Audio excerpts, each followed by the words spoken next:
It's time for the Property Podcast, where every week tens of thousands of property investors, new and experienced, join together to get news, knowledge and laughs at our expense. With me, Rob Bence. And me, Rob Dix. Join us every Thursday morning for your weekly dose of property ideas and motivation. Then head over to our website at thepropertypodcast.com to keep the conversation going. Now though, let's get started. Wow. Welcome to the Property Podcast, episode 20, with a brand new funky intro. It's Yields Explained this week, but Rob, that was a ferocious start to the episode. Happy now, everyone? Now you've destroyed Rick. Are you happy? Rick's homeless, but you've got a new intro. I like it. I really like that. It was a change worth making. I hope everyone enjoyed that. This week, we are going to be explaining the three most important calculations in property investment. So we're going to give you some simple examples to show exactly what they are and when they might come in useful. And if you stick around, we've got a fascinating resource of the week this week, which has got some really interesting data about prices and rents across the UK. But before we get going, we always send some love out to the people who've taken the time to leave us a 5-star review. So thank you very, very much to the following. Charles says, great podcast. I'm 22 years old and in my second year of studying real estate at university. I want to start by saying a big thank you to Rob and Rob for inspiring me and reminding me on why I chose to do this degree. It's so easy to get bogged down through a university course with the nitty-gritty, boring stuff. This podcast really helps me to show the bigger picture of property investment and the possibilities available. I'm so glad I found this podcast. Thank you very much. Well, Charles, thank you, and I hope the degree is going well, and if we can help with anything, please get in touch. And I am Landlord, so we know who this is, Rob. We've done an episode recently with Mark Alexander. This is I Am Landlord. That's who it is. I didn't realise. And he says, thanks for the mention on your problem-solving property podcast episode. Having never previously downloaded any podcast, I can honestly say this is the best I've listened to so far. Seriously, though, I can see why you're having so much success. Very interesting and professionally presented. Just a bit of constructive feedback. I've played it to a few friends at the beginning, and they said they didn't realise it was a British podcast because the American guy. Just thought it could be turning off a few people in the UK. Well, Mark, as you now can hear, we've solved that problem. He says it was great to work with us on Property 118, and I hope it increases the subscriptions. All in all, a fantastic podcast, hence the 5-star review. So thank you very much, Mark. And for those who haven't listened to that episode, go back and listen to it. It was put together by Mark Alexander from Property 118. Really good episode on how to solve any property problem. We'll link to that in the show notes, but thank you, Mark. Thank you very much. And thank you to Charles as well. I didn't even realise he could do a degree in real estate. I wish I had done. What have you been up to this week, Rob? Well, in fact, I know what you've been up to. You've been doing the same as me in terms of recording yet another podcast. This is the podcast that we recorded with John Lee Dumas from Entrepreneur on Fire. Entrepreneur on Fire is one of the biggest podcasts in the world. At the moment, he's saying 250,000, but he told me before the interview that he's heading for 300,000 downloads every month, which is just incredible. I mean, that is a lot of people. So we've both been lucky enough to have interviews each on that podcast, which is fantastic. My episode goes out on the 29th of July. So when you listen to this, it's already out. So we'll link to it in the show notes. But the 29th of July was my interview. So go and listen to that. It gives you an insight into my views on business. So if you're interested in business, go ahead and listen to that episode. And Rob, when's your interview out? How did it go? Mine I did with my wife, and so we did a joint interview. It was really good fun. And I think that's coming out on the 1st of August. So today, in fact. That should be up by the time you're listening to this episode, so you can check that one out as well. Get a bit more of an insight into the non-property parts of my life, because we touch on property. I presume you exhausted John when you were talking to him about that, and with me it was more about other things, but it's really interesting. First of all, John, it was so nice to talk with him because he's such a positive, happy guy, and he comes across that way on the podcast, but it's so nice when you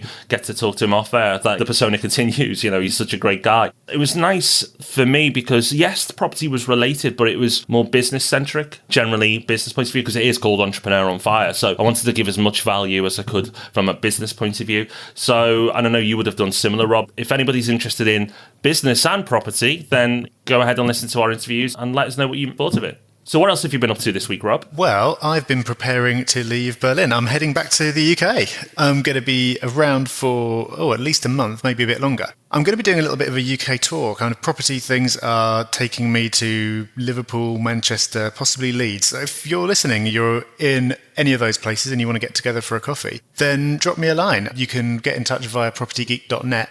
I'm always up for meeting listeners. Also, we realised that seeing as we're both going to be in London, it might be interesting to do a little informal listener meetup in London as well. If you're in London, or you can get to London easily, and you're interested in just getting together with us one evening, go to thepropertypodcast.com. There's the contact page there where you can send us a little message and drop us a line. And if enough people seem to be available and interested, then we'll have a little get together. We will not be doing a live recording of the podcast, but we can just have a little chat about property and everything else, and it could be really good fun. That'd be really nice. So if you are interested, if you're in the London area or you can get to London easily, then just get in touch, let us know if you're up for that, and if enough people say yes, we'd like that, then we're more than happy to set up a meetup. I think it'd be really good fun. So please do let us know. Get to the website, go on the contact form, just say, hey guys, I'm in London, I think it'd be good to meet up.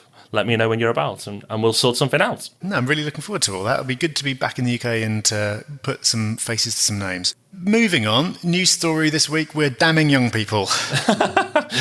Yeah, so after helping all young people with first-time buyers episode, now we're getting aggressive. No, we're not really. It's just a really interesting article by Kirsty Allsop from Location, the beautiful Kirsty. I do think she's fabulous. She wrote an article in a blog for The Telegraph, and she's basically just put that it's never been easy to get on the property ladder, and modern media seem to be pushing the agenda that, you know, it's not fair that first-time buyers can't get on the property ladder. But actually, other than 3 or 4 years, you know, sort of 03 to 07, when the lending went a bit crazy, other than then, it's always been difficult. You've always had to save for a deposit, and you've always had to work to earn your own property and get on the property ladder.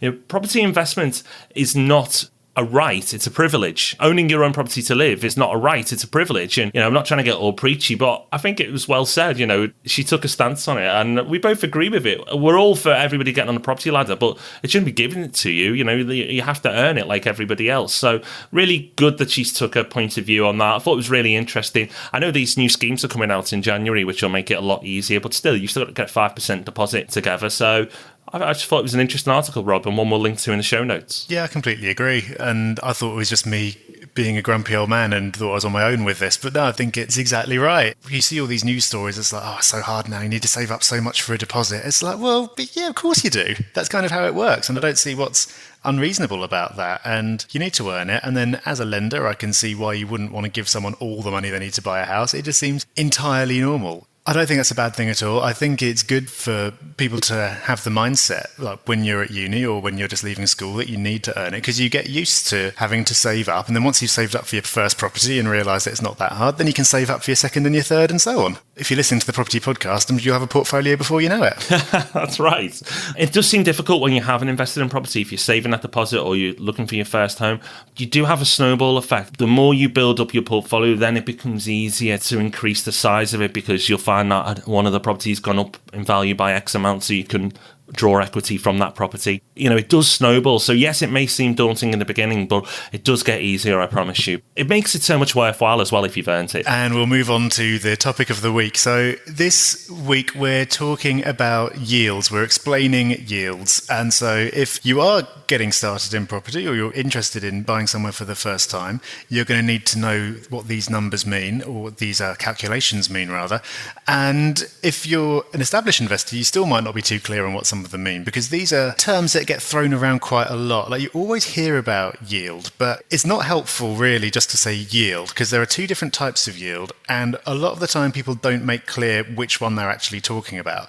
Sometimes that's just because they've kind of got an assumption of what they mean and they assume that everyone else means the same thing. But there are some situations where you might be misled by being led to believe that a certain type of yield is being talked about when actually it's the other. So what we're going to do is break down the two different types of yield, which are gross and net, and then we're also going to talk about return on investment, which is another important calculation. We're going to give you an example for each one and explain why it's useful and the circumstances in which you might want to use this calculation. So there'll be no need to have a calculator at the ready. It's a lot more simple than I might have just made it sound. Rob, to start us off, how about you give us an example of gross yield, what that means? Gross yield is probably the yield that you'll see the most. So on marketing material or on the internet, you'll often see gross yields quoted. Okay, and a gross yield is really simple. So let's say a property purchase price is £100,000. So you buy a property and it's £100,000. And the rent you receive, the total rent you receive each year is £10,000. So you buy for £100,000 and all the rent comes in and that's £10,000. That's 10%. So your gross yield would be 10%. So really simple. You know, if it was 80,000 the property price and you've got 8,000 rent, then that would be 10% and it's 10% gross yield. It's really simple, okay. It's simple to use, it's simple to understand, but is it useful? No. It's not. It depends, because there's an investor I know, for example, who knows his area extremely well, and he knows that the costs of different properties are all roughly the same. And so he uses gross yield as a really quick and easy way of seeing if something meets his criteria or not. However, I would say that for most investors, you're leaving too much information out of this calculation, because you know what the rent is, but you don't get to keep all of the rent, as we'll come to in a minute. The calculation is very simple, but it leaves out far too much to be of much use for any practical purpose. I just don't use them. When I talk to my investors, gross yield isn't in the conversation. I know a lot of companies, marketing companies, whether they're property investment companies or they're developers, they talk about gross yield because it looks good. And that's all it is. It can make investments look good. As Rob said, it just leaves so much off the table. So much isn't considered. And it's really, as far as an investment decision point of view, using it to making a decision, you shouldn't be using it. It's good to understand it. So that's why we've covered it. It's good to acknowledge that most people use it so you can see that for yourself. But in terms of a tool to help you make an investment decision, don't bother. There are far more effective tools and yields you can use, which we're about to go into. So Rob, net yield. Do you want to give a cover on what it is and an example? Let's do an example. So the property that Rob was talking about a minute ago that you might buy for $100,000, it might generate a rental income of £10,000, but then you're not going to get to take home all of those £10,000 because there are going to be costs associated with it. There's going to be costs such as insurance. There's going to be your mortgage payments. There could be agents' fees. There's going to be all kinds of things that you've got to pay out before you can keep what's left over. So to calculate the net yield, you take the amount that's left over after you've deducted all your costs and you divide that by the purchase price. So let's say that the 10,000 gross rent that was generated, by the time you've paid out all those costs, you're down to 5,000. So that's 5,000 that you actually get to keep at the end of the year. You take that 5,000, divide it by the purchase price, which is 100,000, and that gives you a 5% net yield. Pretty simple again. It's effectively the same calculation, but you've just deducted some things first to make it a bit more realistic. So, Rob, is that useful? Yes, it's definitely one to use because it gives you a better indication of what's going on. Let's look at the two examples together. The gross yield, let's say that was the same property. The gross yield has told us it's 10%. So that might sound really attractive, especially if you're not familiar with yields and you think, oh, well, I get 2% in the bank, so that 10% is fantastic. That's much better. That's 500% more. But the net yield shows the truer picture because it says, well, actually, that same property, after my costs, I'm only going to get half that. So the marketing brochures were plastering 10% gross yield, but actually I'm only going to see 5% in real terms, and that's far more important. You're only kidding yourself if you use the gross yield. I want to know what the net yield is. I want to know what I'm going to be getting at the end of each year. What's my return? It's far more useful. It's a better tool to use. It brings in more of the information. It's just far more effective, and it's one of the ways I assess an investment with our investors. You can see an example of why this is so useful if you think about buying a house for 100,000 versus a flat for 100,000. Say they brought in the same amount of rent, but the flat might have a service charge of £1,000 a year, whereas the house doesn't have one. Even if all other costs were the same, then that service charge has reduced your net income. So even though you're looking at the same gross yield, the net yield is different, and you wouldn't know that if you'd only looked at the top line figure. By considering the net yield, it gives you a far more realistic basis on which to make a decision. However, there is a third calculation that you can use, because you might be thinking, well, 5% doesn't sound all that exciting. It's like if you can maybe get 3.5%, 4% by keeping your money locked up in the bank long term, then you're not getting that much extra. However, you're not going to be putting all your own money in most of the time. So that's where return on investment comes in useful. So return on investment, or sometimes referred to as ROI, or cash on cash return. You may hear it called a few different things, but return on investment is what most people will call it. What is it? Well, return on investment is the tool, the calculation that I use the most. Because not only does it help you assess one property from another, but it also helps you assess it across different asset classes. And let me explain. Let me give you an example first. So let's say that £100,000 property we've talked about before, it's cost us £35,000 to purchase. That's not just your deposit, okay? So the deposit may be 30,000. You may have got a 70% mortgage, and then you've got £30,000 deposit, and then you've got 5,000 in other costs. So you include all your purchase costs. So that might be solicitors' fees, brokers' fees. There may have been other fees involved. I've just rounded the numbers here to make it simple. I'm trying to make it as realistic as possible. So let's say all your total costs to get this property and get it in a lettable condition is £35,000. The income's the same at 5%. So it's cost us £35,000 of our own money to get this property, and we've got 5,000 net income coming in. But what we do is we look at that 5,000 versus the 35 we've put into the investment. Because we've only put 35,000 of our own money in, we look at that as a percentage term. So we go, okay, well, 5,000 of 35,000 is 14.3%. So that means we've got a 14.3% ROI. Now, there's a couple of things to point out here that you must do. It's not just the deposit when you look at your purchase costs, it's all your costs, and it's not just your gross income, it's your net income. So if you've got letting agents fees or service charges, you take them off and you get down to that net number. And it's the same with the purchase costs. Don't try and make the ROI, the return on investment, look better than it is by conveniently dropping things off so you make yourself feel good about the investment. Be as honest as possible. Is it useful? Rob, do you use it? Actually, yeah, it's the number that I use the most as well, because I think of it in terms of how long it'll take me to get my money back. So if I was getting a 20% return on investment, then that makes me think, oh, well, in 5 years, I'll have all that money back that I put in and I'll be able to use it to buy something else. That's just one way of looking at it, but I like to think of it that way. It's the number that's the most realistic because the gross yield is extremely simplistic. Net yield is a bit more realistic, but return on investment is dependent on how you're financing the property, how much of your own money you're putting in. And so for that reason, if you do what you said and actually, rather than trying to cook it to make it look better, you are completely realistic and conservative and you have all the right contingencies in place, then you can look at it and go, yep, that is the return I'm getting out of it. That's the number that I compare to what I'd get in the bank or if I put it in the stock market or anything else. It's the most directly useful number, and it's the one that I use all the time. It's a bit harder to calculate because you have to think about all your costs and think about how you're financing it, but it's worth doing because it's the number that really tells you what you're doing here and what your reward is going to be for the effort and the risk that you're taking. And I use it on all the cash flows that I give to our clients at RMP. If we look at a cash flow and we go through it, the very bottom number is the ROI, and that's the most important number. The number at the top, what you're getting it for, and the number at the bottom, what you're getting out. All the numbers in the middle.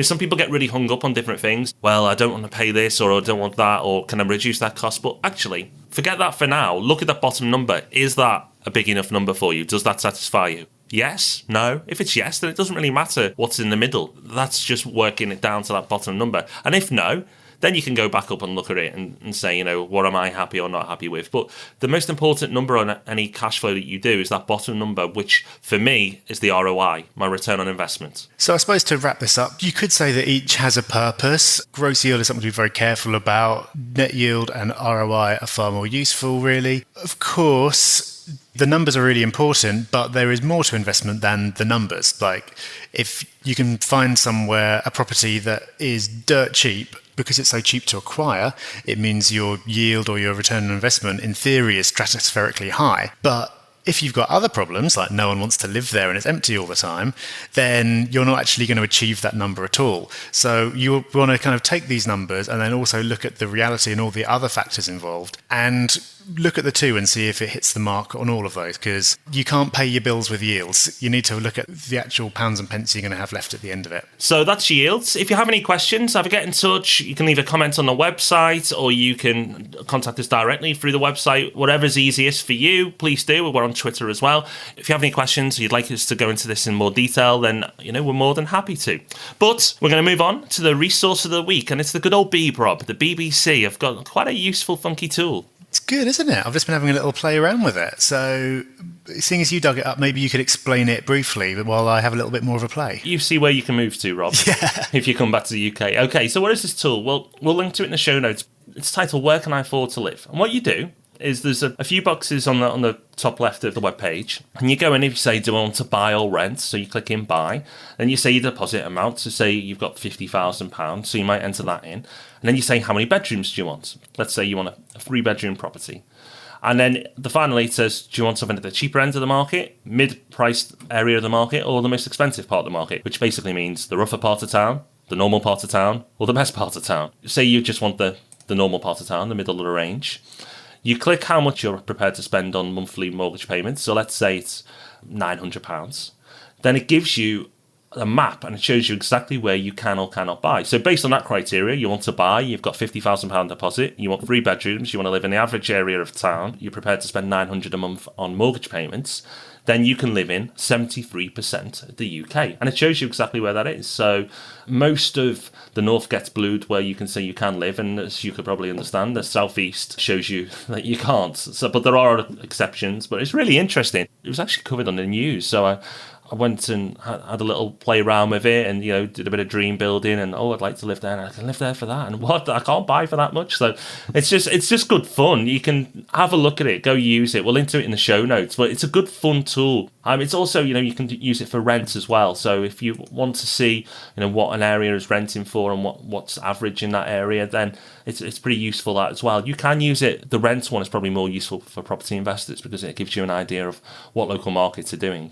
It's obviously going to be really broad data, and it's not something that you want to kind of invest based on solely, but it is really, really interesting to see because it's like you say, broadly, as you move the slider along, it's always the southeast and London that you can never afford to live in. But there are other little pockets that are cheaper that you might not have realised. So it's definitely instructional to just kind of take a look at the big picture and just look, oh, Lincolnshire, that's cheap. I'd quite fancy that. You could easily turn into an hour of sitting there and building a fantasy life for yourself. If you want to procrastinate, then like I did for an hour when I found it, then this is a great tool. So we're going to link that up so you too can waste a good portion of your week like we did. So that's it for another week then, Rob. Yeah, it's been good. It's been fun. I hope you found it useful. If you have any comments, especially on the new intro, our new funky intro, then leave us a comment. Let us know what you're thinking. But while you're on the website and you'll see it's been improved and tarted up recently, please leave us a review. There's a big button on the homepage on the right. Just hit push review, leave a 5-star review, and it will make a big difference. And we promise to read it out and thank you ourselves if you do go to the trouble. So we'd really appreciate it. So that's on the homepage of the website, and it says leave a review. Just click on that and follow through to the page in question. And then next week, Rob, we've got 5 property investments you should avoid. We normally spend a lot of time saying, well, the type of investment you want it depends on your goals, it depends on where you want to end up and blah, blah, blah. But we're actually going to take a position on this one, and we're going to say that there are 5 types of investment that whatever you're trying to achieve, you should absolutely stay away from. So we're going to be revealing what they are next week. I think we've been motivated by Kirsty Allsop and her. Yeah. She's taken a position on something. We can do that too. Absolutely. Next week, we're going to take a stand. We're going to throw our opinions out there, and we might pee a few people off, but we're going to give you our honest feedback, and we're going to tell you what you should avoid. So listen out for that one. It should be a good episode. Well, thank you very much for listening. Do go and leave your iTunes review, and while you're over at the website, thepropertypodcast.com, you can sign up for the mailing list, and we'll see you again next week. See you next week. Enjoy your funky outro. Bye-bye, everyone. Thanks for listening to The Property Podcast. Make sure you join our mailing list at thepropertypodcast.com. And remember, we love 5-star reviews. Rob even loves them more than air miles.